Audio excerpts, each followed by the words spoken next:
Hello,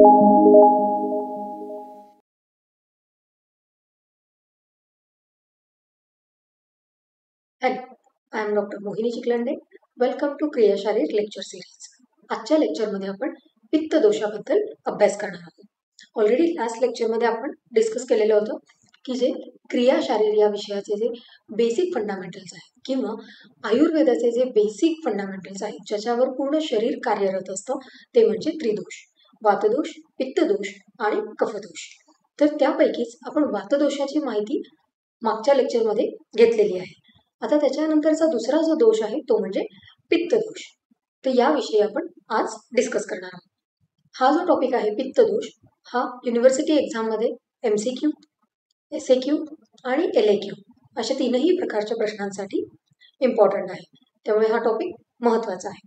last लेक्चरमध्ये जसं आपण वातदोष पॉईंट वाईज डिस्कस केलेले आहेत की त्याची व्युत्पत्ती काय, निरुक्ती काय, त्याचं सामान्य स्थान काय, गुण काय असतात, त्याचे प्रकार काय असतात, जर वृद्धी झाली वातदोषाची तर काय लक्षणं दिसतात, वातदोषाचा जर क्षय झाला तर काय लक्षणं दिसतात, हे सगळे पॉईंट्स आपण लास्ट लेक्चरमध्ये वातदोषाविषयी बघितलेले आहेत. त्याच पॉईंट्स अंडर आपण आज पित्तदोष अभ्यासणार आहोत. सगळ्यात इम्पॉर्टंट पित्तदोषाची व्युत्पत्ती म्हणजे तपसंतापे. म्हणजेच काय सांगितलेलं, जो द्रव्य शरीरामध्ये दाह निर्माण करतो, संताप म्हणजेच जो शरीरामध्ये दाह निर्माण करतो किंवा उष्णता निर्माण करतो अशा दोषाला पित्तदोष असं म्हटलं जातं. पित्तदोषाचं मूळ कार्य काय आहे, जसं आपण वातदोषाचं मूळ किंवा बेसिक फंक्शन काय बघितलं होतं तर हालचाल करणे, मुवमेंट्ससाठी वातदोष महत्वाचा आहे. त्या पद्धतीने पित्तदोष जो आहे तो शरीरामध्ये कोणतेही परिवर्तन किंवा बदल किंवा चेंजेस यासाठी पित्तदोष कारणीभूत आहे. म्हणजे शरीरामध्ये कोणत्याही प्रकारचे बदल होणे, मग ते रसधातूपासून रक्तधातू तयार होणे असो किंवा शरीरामध्ये जे काही चेंजेस होतात म्हणजे सेल फॉर्मेशन असतात, RBC फॉर्मेशन्स असतात, हे जे काही शरीरामध्ये डेली बेसिसवरती बदल होत असतात किंवा जे काही चेंजेस होत असतात त्यासाठी हा पित्तदोष कारणीभूत आहे. म्हणजे पित्तदोषाशिवाय हे शरीरातील बदल किंवा हे जे काही परिवर्तन आहे हे होणार नाही. तर आपण आता बघितलं की पित्तदोषाची व्युत्पत्ती काय सांगितलेली आहे, तपसंतापे. म्हणजेच जो द्रव्य शरीरामध्ये दाह, बर्निंग सेन्सेशन निर्माण करतो किंवा ज्यामुळे शरीरामध्ये उष्णता निर्माण होते. संताप, आता हे तुम्हाला माहिती असेल की जेव्हा कोणी भांडत असेल किंवा कोणी रागामध्ये असेल तर तिथे संताप व्यक्त केला जातो. तर हे कार्य कोणाचं आहे, तर संताप जेव्हा व्यक्त होतो तेव्हा काय काय होतं, स्वेटिंग म्हणजे पूर्ण शरीरावर घाम आलेला आपल्याला बघायला मिळतो, हार्ट रेट वाढलेले बघायला मिळतात किंवा शरीराचं जे काही टेम्परेचर आहे, बॉडी टेम्परेचर वाढलेलं आपल्याला बघायला मिळतं. तर हे जे काही सगळे आपल्याला लक्षणं बघायला मिळतात ते या पित्तदोषामुळे. त्यामुळे संतापे, तपसंतापे म्हणजे जो पदार्थ किंवा जो द्रव्य शरीरामध्ये दाह निर्माण करतो, उष्णता निर्माण करतो अशा द्रव्याला पित्तदोष असं म्हटलं जातं. हे झालं पित्तदोषाची व्युत्पत्ती. निरुक्ती काय आहे, तसे तपसंतापे म्हणजेच पित्तदोष. आता पित्तदोषाचं पांचभौतिकत्व काय आहे, कोणत्या महाभूतापासून हे हा दोष बनला असेल, तर ऑब्वियस आहे याच्यामध्ये उष्णता, दाह आहे, म्हणजेच हे अग्नी महाभूतापासून निर्माण होणारा असा हा दोष आहे, अग्नी महाभूत. तर अग्नेय पित्तम म्हणजे पित्त दोषामध्ये अग्नी महाभूताचं आधिक्य असणार आहे. अग्नी महाभूत हे जास्त मोठ्या प्रमाणामध्ये या दोषामध्ये आपल्याला बघायला मिळणार आहे. सामान्य स्थानं काय आहेत किंवा याचे लोकेशन काय आहे, जनरल लोकेशन, तर एक आपल्याला अष्टांग हृदय सूत्रस्थान अध्याय 1 मध्ये रेफरन्स मिळतो, ते व्यापिनो अपि ऋण नाभ्यो अधो मध्य ऊर्ध्व संशय. म्हणजेच नाभीच्या अधोभागी, नाभी आणि हृदयाच्या मध्ये आणि हृदयाच्या ऊर्ध्व भागी असे हे दोषांचं यांनी वर्गीकरण केलेलं आहे. म्हणजेच नाभीच्या आधी, अधोभागी म्हणजेच नाभी प्रदेश जो आहे त्याच्या अधोभागी कोण असणार आहे, वातदोष असणार आहे. नाभी आणि हृदय यांच्यामध्ये कोण असणार आहे, तर पित्तदोष असणार आहे. आणि हृदयाच्या ऊर्ध्व भागी कोण असणार आहे, कफदोष. तर इथे या श्लोकमध्ये हेच सांगितलेलं आहे की ते व्यापिनो अपि, म्हणजे ते म्हणजे कोण, तर दोष, त्रिदोष. तर हे दोषांचं प्लुरल आहे म्हणून इथे ते हा शब्द किंवा हे पर्टिक्युलर असा शब्द वापरलेला आहे. कारण जेव्हा प्लुरल आहे ते हे अनेक वचनी बहुवचनी शब्द असल्यामुळे ते म्हणजे कोण, तर ते त्रिदोष, तीनही दोष. व्यापिनो अपि, व्याप्त करतात. कुठे, ऋण म्हणजे इथे आता संधी झालेला आहे हृदय आणि नाभीचा, त्यामुळे ऋण नाभी, अधो, मध्य आणि ऊर्ध्व. म्हणजेच काय, हृदय आणि नाभी. तर याच्यामध्ये आता सिक्वेन्स आपल्याला काय बघायचा आहे, नाभीच्या अधोभागी, नाभी आणि हृदयाच्या मध्ये आणि हृदयाच्या ऊर्ध्वभागी. तर एवढंच इथे सांगितलेलं आहे. आता आपण दोष कसे समजायचे, तर आपण लास्ट लेक्चरमध्येच डिस्कस केलं होतं की जिथे दोषांचा क्रम किंवा असा काही पर्टिक्युलर उल्लेख आलेला नसतो की कोणता दोष काय आहे, कोणत्या क्रमाने आहे, तर अशा वेळेला आपल्याला नेहमी दोषांचा क्रम हा वातदोष, पित्तदोष आणि कफदोष अशाच पद्धतीने लिहायचा. म्हणजे जिथे आपल्याला दोषांचा क्रम सांगितलेला नाहीये अशा अनुक्त ठिकाणी, म्हणजे जिथे वर्णन नाहीये दोषांच्या क्रमाबद्दल एखाद्या श्लोकामध्ये किंवा रेफरन्स, तर तिथे आपल्याला नेहमी हे जे दोष आहेत यांचा सिक्वेन्स वात, पित्त, कफ या पद्धतीनेच ठेवायचे. तर आता या श्लोकमध्ये देखील आपल्याला कुठेही दोषांचा क्रम किंवा दोषांविषयी काहीही इथे आपल्याला दिसत नाही. फक्त आपल्याला इथे ते म्हणजे दोषांबद्दल माहिती देत आहेत एवढंच आपल्याला कळतं. पण इथे दोषांचा क्रम सांगितलेला आहे का, नाही. तर मग इथे कोणत्या क्रमाने घ्यायचं आहे, तर अधो, मध्य, ऊर्ध्व. अधोला वात कन्सिडर करणार, मध्यला पित्त कन्सिडर करणार आणि ऊर्ध्वला कफदोष. तर आता हे कुणाच्या अधो, मध्य, ऊर्ध्व, तर अधो म्हणजे नाभीच्या अधो वातदोष, म्हणजे नाभीच्या खाली वातदोष असणार आहे. मध्य, कुणाच्या मध्य, तर ऋण नाभी, म्हणजे हृदय आणि नाभीच्या मध्ये पित्तदोष असणार आहे. आणि ऊर्ध्व म्हणजे कुणाच्या, ऊर्ध्व, हृदयाच्या ऊर्ध्व, हृदयाच्या वरच्या भागी कफदोष असणार आहे. तर हे या दोषांची सामान्य स्थानं सांगितलेली आहे की कोणता दोष कुठे आहे. हा एक रेफरन्स आहे ना. दुसरं स्पेसिफिकली पित्त दोषांच्या सामान्य स्थानांबद्दल आपल्याला एक रेफरन्स मिळतो, तो म्हणजे अष्टांग हृदय सूत्रस्थान अध्याय 12. नाभी रामाशया स्वेदो लसिका रुधिरम रसः दृक्स्पर्शनम च पित्तस्य नाभीरत्र विशेषतः. म्हणजे इथे काय काय सांगितलेली आहेत स्थानं, पित्त दोषाची स्थानं काय काय सांगितलेली आहेत. जसं आपण वातदोषामध्ये देखील बघितलं होतं, पक्वाधानम, कटिशक्ती श्रोत्रास्थी स्पर्शनेंद्रियम स्थानम वातस्य तत्रापि पक्वाधानम विशेषतः.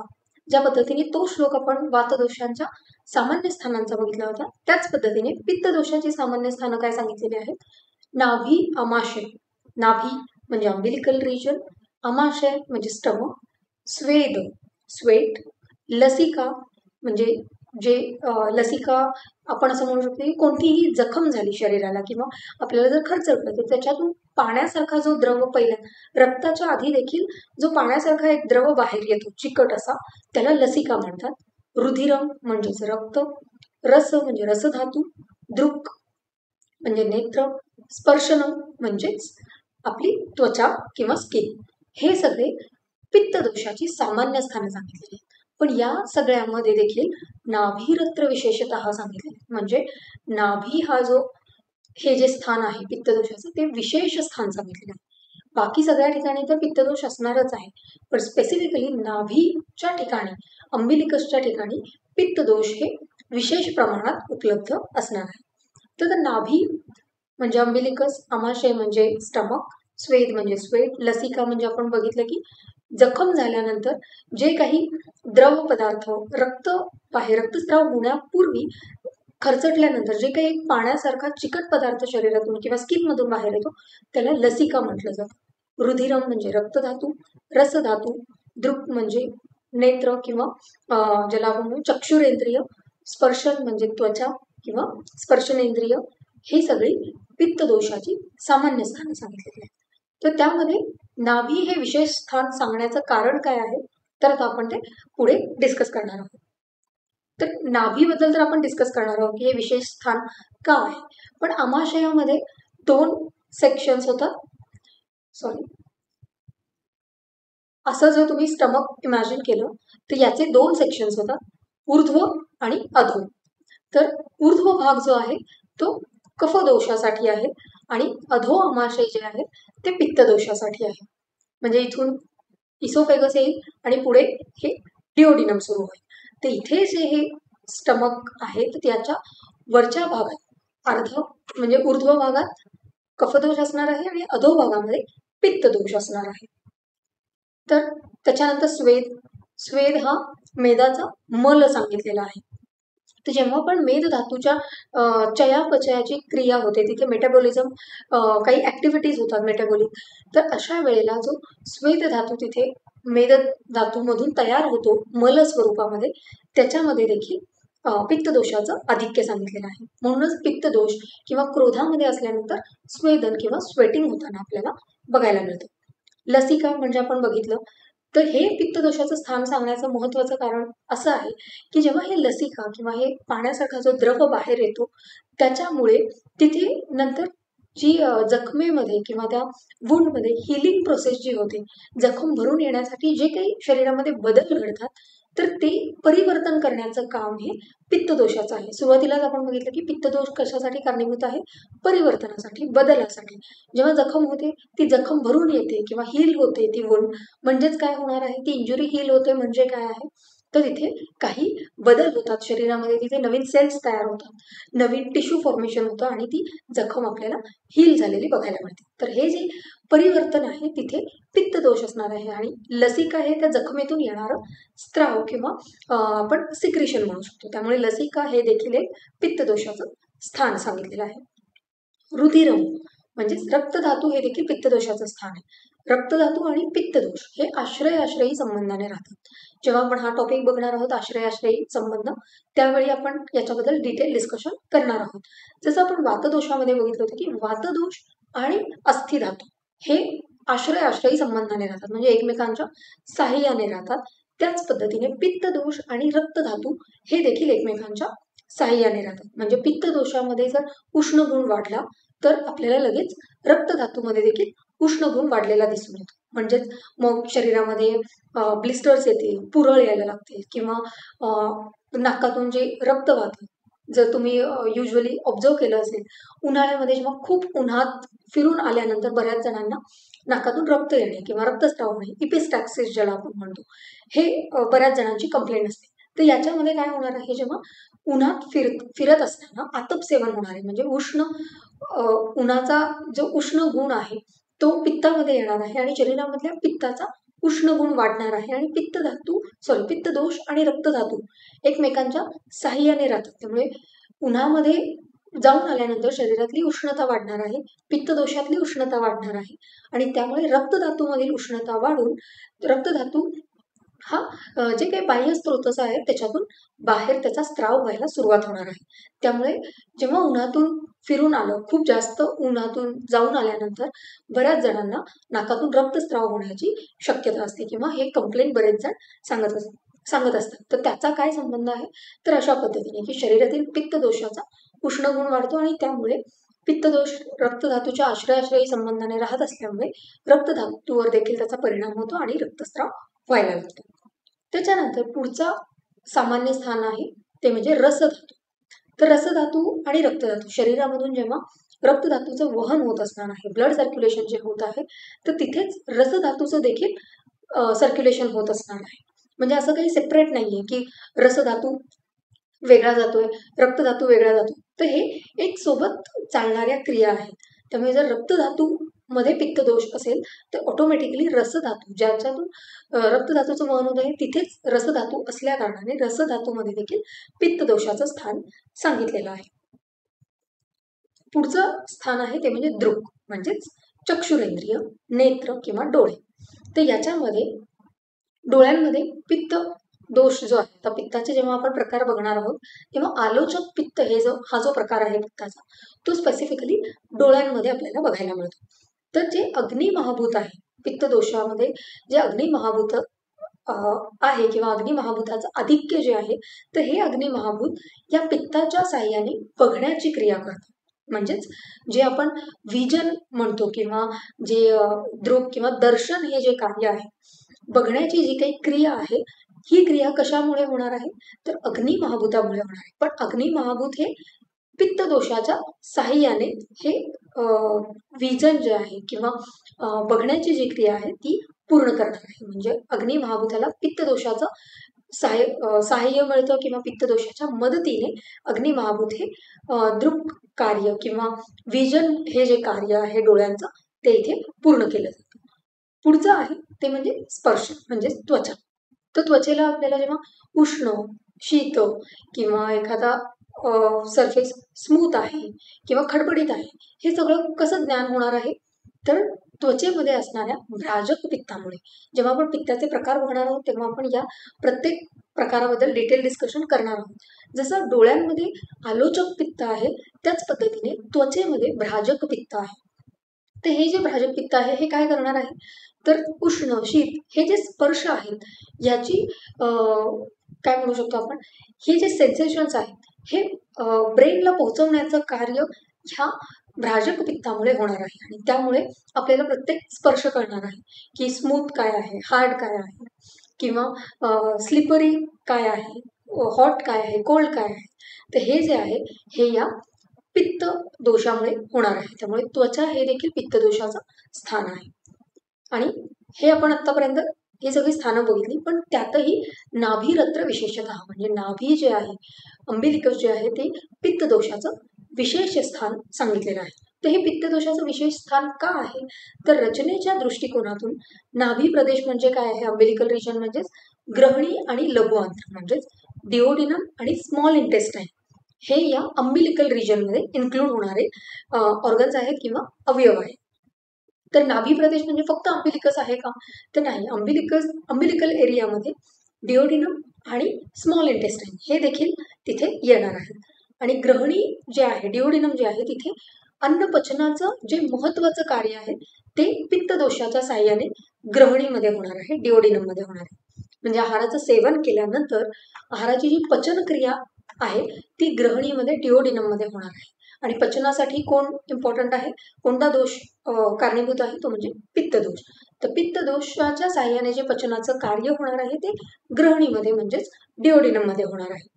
आणि अयोग्य आहार विहारामुळे एकदम उष्ण, मसालेदार अशा पदार्थांचं जर सेवन केलं गेलं तर अशा वेळी पित्त दोषाची वाढ होणार आहे. आणि सगळ्यात आधी हे आपल्याला लक्षण कुठे दिसणार आहे, तर ग्रहणीमध्येच आपल्याला पित्त दोष जर वाढला असेल तर सगळ्यात आधी आपल्याला ग्रहणीमध्येच ही लक्षणं दिसायला सुरुवात होणार आहे.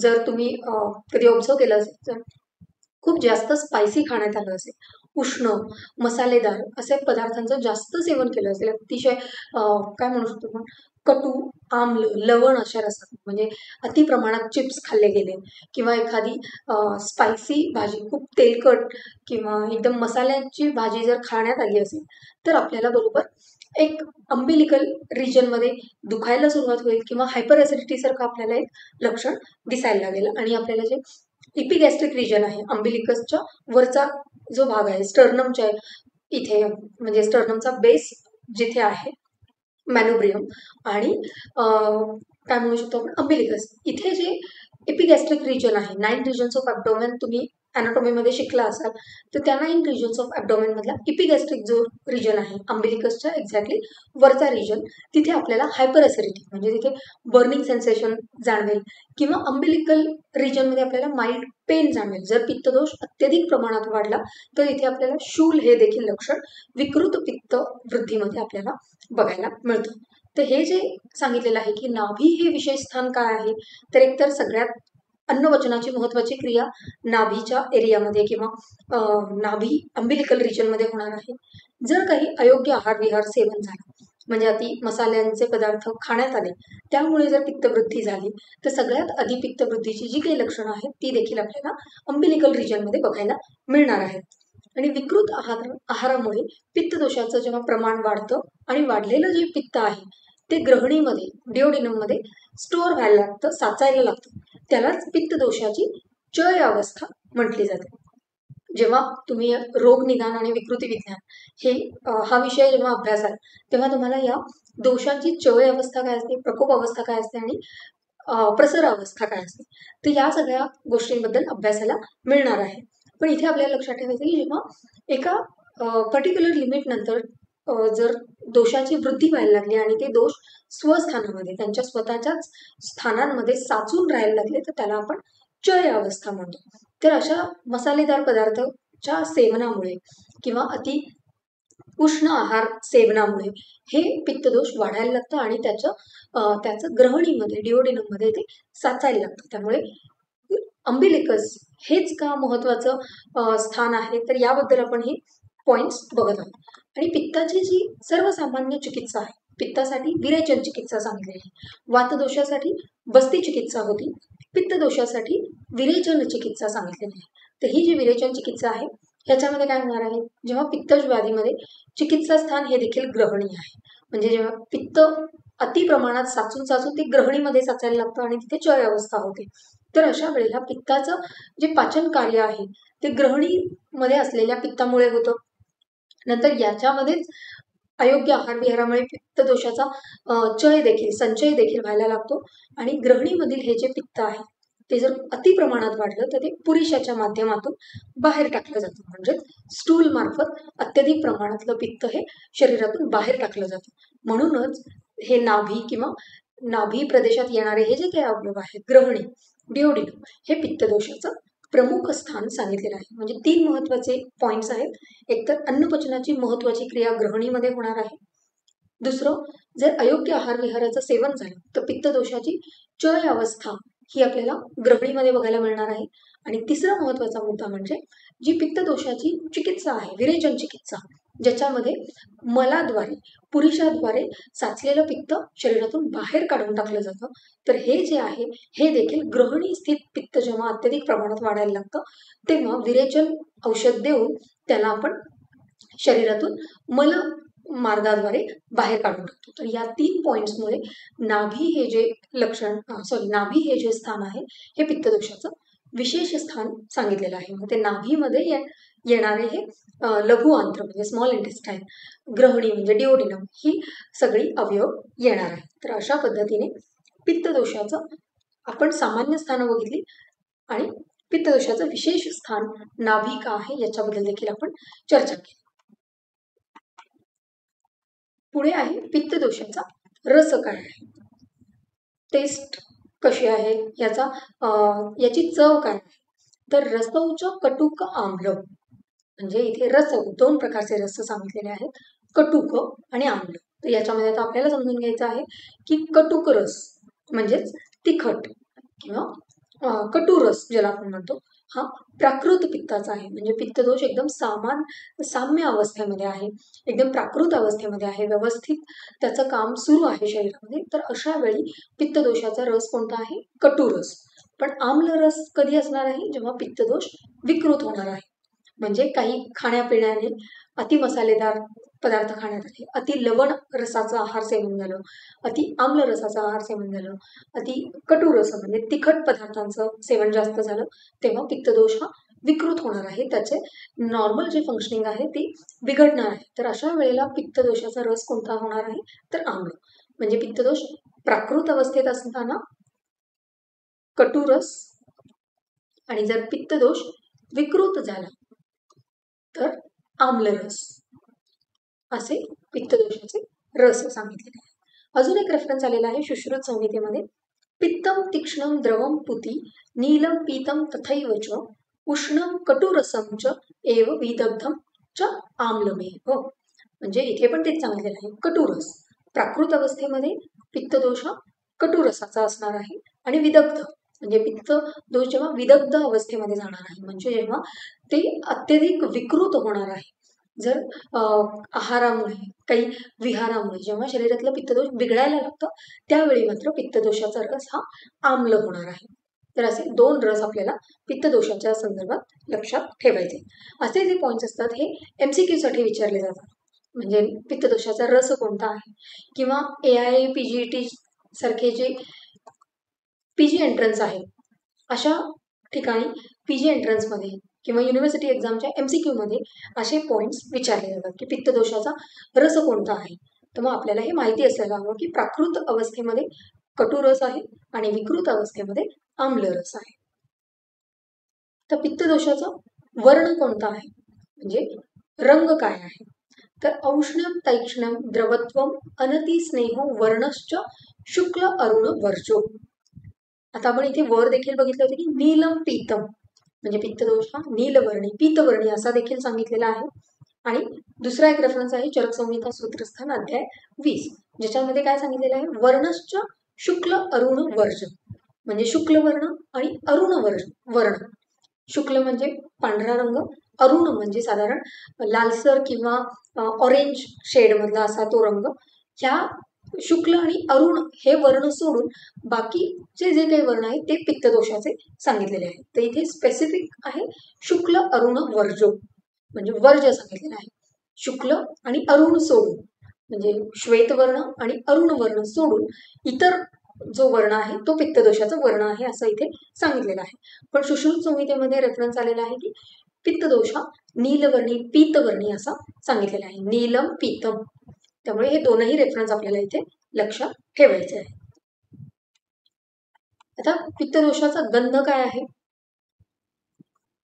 तर हे जे आपण वर्ण रस गंध हे सगळे प्राकृत पित्ताचे बघत आहोत. रसामध्ये आपण बघितले की पित्त जर विकृत झालं तर त्यामध्ये आम्ल रस येणार आहे. पण जे वर्ण आहे त्याच्यामध्ये आपण प्राकृत वर्णांबद्दल चर्चा केलेली आहे की पित्त हे पीतवर्णी असणार आहे, नीलवर्णी असणार आहे. शुक्ल आणि अरुण वर्ण सोडून इतर वर्णाचा हा पित्तदोष असणार आहे. पण आता पित्तदोषाचा गंध म्हणजे त्याचा स्मेल कसा असणार आहे? गंधश्च विस्त्रो म्हणजे हा विस्त्रगंधी असा पित्तदोष सांगितलेला आहे. विस्त्रगंधी म्हणजे कसा? तर मत्स्यगंधी म्हणजे माशांचा जशा पद्धतीचा वास येतो. कधी तुम्ही मच्छी मार्केटमध्ये गेला असाल तर तो एक टिपिकल स्मेल असतो फिश मार्केटमध्ये. तर तिथे ज्या पद्धतीचा वास असतो तसा वास हा प्राकृत पित्ताचा सांगितलेला आहे, विस्त्रगंधी. तर माशांचा ज्या पद्धतीचा वास असतो, मासे किंवा फिश स्मेल ज्या पद्धतीचं असतं, तर अशा पद्धतीचा स्मेल हा प्राकृत पित्ताचा सांगितलेला आहे. तर यामध्ये आपण काय लक्षात ठेवणार आहोत की विस्त्रगंधी जेव्हा तुम्ही कुठे जाल आणि तिथे एक फॉल स्मेल असेल, दुर्गंध असेल, तर अशा वेळेला बऱ्याच जणांना वॉमिटिंग होते. तर काय होते?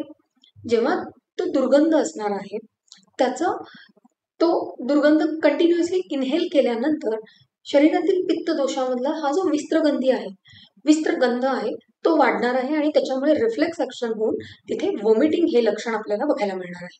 म्हणजे कुठेही जेव्हा सुगंध येतो तेव्हा हेच वॉमिटिंग थांबवलं जातं. म्हणजे जर कोणाला वॉमिटिंग होत असेल तर त्या माणसाला आपण वाळ्याचा वास घ्यायला देतो किंवा अत्तर, परफ्यूम हे जे सुगंधी द्रव्य आहेत यांचा वास घेतल्यानंतर त्या रुग्णाला बरं वाटतं. पण ते जर दुर्गंध येत असेल, एखादा खराब स्मेल येत असेल, तर अशा वेळेला मात्र हे विस्त्रगंध जो आहे हा शरीरामध्ये वाढतो आणि त्याच्यातून रिफ्लेक्स ऍक्शन म्हणून वॉमिटिंग व्हायला लागते. त्यामुळे हे आपल्याला लक्षात ठेवायचं की पित्त दोषाचा प्राकृत गंध सांगितलेला आहे विस्त्रगंध. गुण काय आहेत पित्त दोषाचे? तर पित्तम सस्नेह तीक्ष्णोष्णम लघु विस्त्रम सरमद्रम म्हणजेच काय सांगितलेलं आहे? तर पित्त हे सस्नेह म्हणजे काय आहे? सस्नेह म्हणजे ना अति स्निग्ध ना अति वृक्ष, ते एकदम मीडियम लेवलवरती असणार आहे. म्हणजे खूप जास्त वातासारखा वृक्ष देखील नाहीये आणि कफ दोषासारखा एकदम स्निग्ध देखील नाहीये, पण तो मीडियम आहे. म्हणजे खूप जास्त ऑइली नाही आणि खूप जास्त ड्राय नाही. तर अशा पद्धतीचं जे आहे ते म्हणजे पित्तदोष. त्याला आपण सस्नेह गुण म्हणणार आहोत. पित्तदोषाचा सस्नेह गुण. तर हा गुण का महत्वाचा आहे? जेव्हा अन्नाचं पचन होत असणार आहे, जर खूप जास्त ड्राय असेल तर अशा वेळेला अन्नाचं पचनच होणार नाही, कारण बाइंडिंगच होणार नाही पित्तासोबत आणि त्यामुळे अन्न इनडायजेस्टेड फॉर्ममध्ये तसंच पडून राहील. आणि जर पित्त अति स्निग्ध असेल कफदोषासारखं तर त्याच्यामधला स्निग्धांश इतका जास्त असणार आहे की ते बाइंडिंग इतकं स्ट्रॉंग होईल की त्याच्यामध्ये मुवमेंटला काही जागाच उरणार नाही आणि त्यामुळे देखील अन्न तसंच इनडायजेस्टेड फॉर्ममध्ये पडून राहील.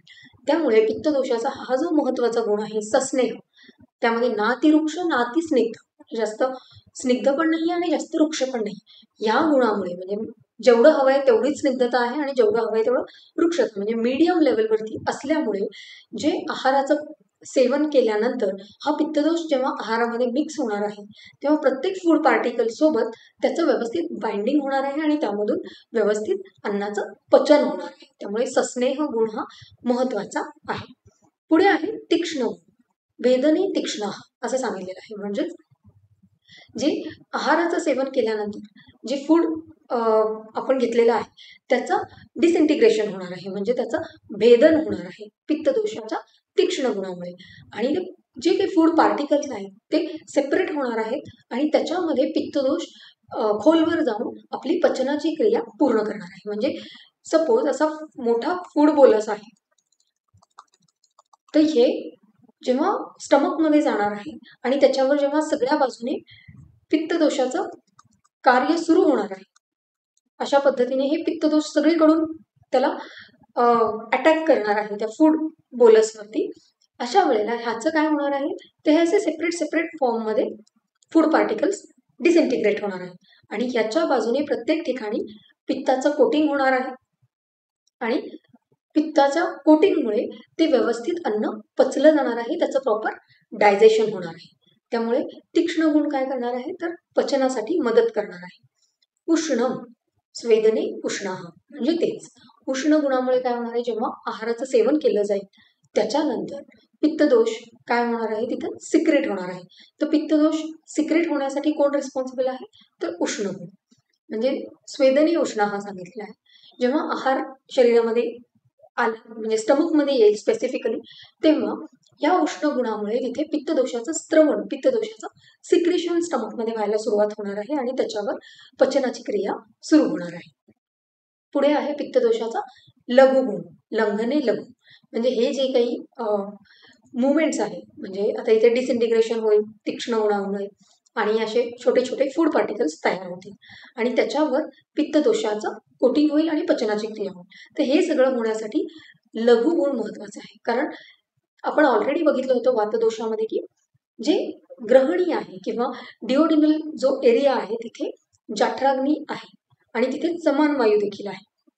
तर जाठराग्नीला संदूषित ठेवण्याचं ते व्यवस्थित जाठराग्नीचं कार्य व्यवस्थित होण्यासाठी लघु गुण पित्तदोषाचा अत्यंत महत्वाचा आहे. कारण ते कंटिन्युअसली इग्नायटेड स्टेटमध्ये जाठराग्नी असणार आहे, तिथला डायजेस्टिव्ह फायर असणार आहे आणि त्यामुळे पचन व्यवस्थित होणार आहे. पुढे आहे विस्त्र. मग हे आपण बघितलं की विस्त्र हा गंध सांगितलेला आहे की म्हणजे इथे गुण सांगितलेला आहे. गुण म्हणजेच काय, तर गंध. तर विस्त्रगंधी असा पित्तदोष सांगितलेला आहे, जे आपण ऑलरेडी डिस्कस केलेला आहे. सरगुण म्हणजे काय, तर ते त्याची मुवमेंट असणार आहे. पित्तदोषाचा सरगुणामुळे पित्तदोष ऊर्ध्व अधोभागी सगळीकडे जाऊ शकणार आहे. म्हणजे जरी त्याचं स्पेसिफिक लोकेशन नाभी असेल तरी देखील पित्तदोष हे आपण बघितलं की दृक आहे, स्पर्शन आहे किंवा स्वेद आहे, लसिका आहे, तर या ठिकाणी देखील जे काही पित्तदोष आहे ते पसरण्याचं काम हे या सरगुणामुळे होतं.